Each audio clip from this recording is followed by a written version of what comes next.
Arcadian Vanguard presents The Wrestling News and your daily wrestling newscast for Tuesday, October 15th, 2024. Good morning, I'm Mike Sempervive. We begin today with Monday Night Raw, broadcast last night on USA Network, featuring matches taped on October 7th at the Enterprise Center in St. Louis. In the main event, Rhea Ripley and Tiffany Stratton defeated World Women's Champion Liv Morgan and Raquel Rodriguez by disqualification due to outside interference from WWE Women's Champion Nia Jax. Meanwhile, Rhea Ripley, Nia Jax from out of nowhere. Nia Jax comes running down as Tiffany Stratton was up top looking for the prettiest moonsault ever. Meanwhile, Rhea Ripley was looking for a riptide. The next thing you know, Nia Jax comes from out of nowhere. Well, Nia Jax, who certainly is not supposed to be here. Look at the wreck shop, and look at this from Ripley. And Liv Morgan takes out her leg. Ripley and Stratton had been attacked by Morgan and Rodriguez in the show's opening in-ring promo segment. During another promo segment, WWE Champion Cody Rhodes called out World Champion Gunther, leading to a brawl between the two of them. And Gunther, I have already slain a frightening beast.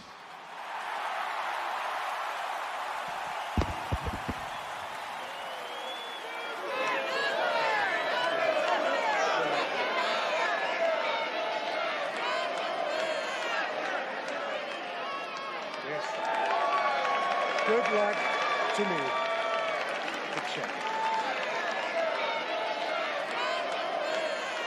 Did he just say good luck to me, the champ?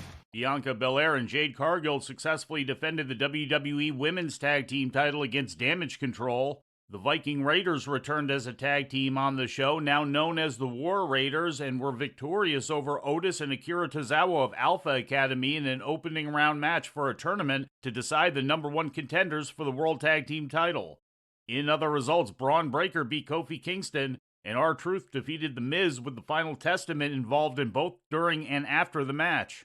In ratings news, WWE SmackDown brought in 1.652 million viewers to USA Network last week, according to WrestleNomics. That's up from the previous week's audience of 1.518 million. The rating in the 18 to 49-year-old demographic was a 0.49, also up from the previous week's 0.47. AEW Rampage, also from last Friday, brought in a viewership of 253,000 to TNT, according to WrestleNomics. That's up from the previous week's audience of 216,000. The demo rating was a 0.09, which was up from the previous week's rating of 0.07. And finally, turning to Japan, Shinsuke Nakamura is scheduled to make another appearance for Pro Wrestling Noah, according to an announcement yesterday from Nakamura. He is set to compete on January 1st at Budokan Hall against Ulka Sasaki. Nakamura last appeared for Noah on New Year's Day of 2023, when he wrestled the Great Muta during Muta's retirement tour. And before we leave you today, we'd like to remind you that however you consume your content, you can find the wrestling news 24 hours a day and 7 days a week across social media. On Twitter, follow us at Wrestling News AV. Our Facebook page is also Wrestling News AV. The Wrestling News can also be found on the Arcadian Vanguard YouTube page.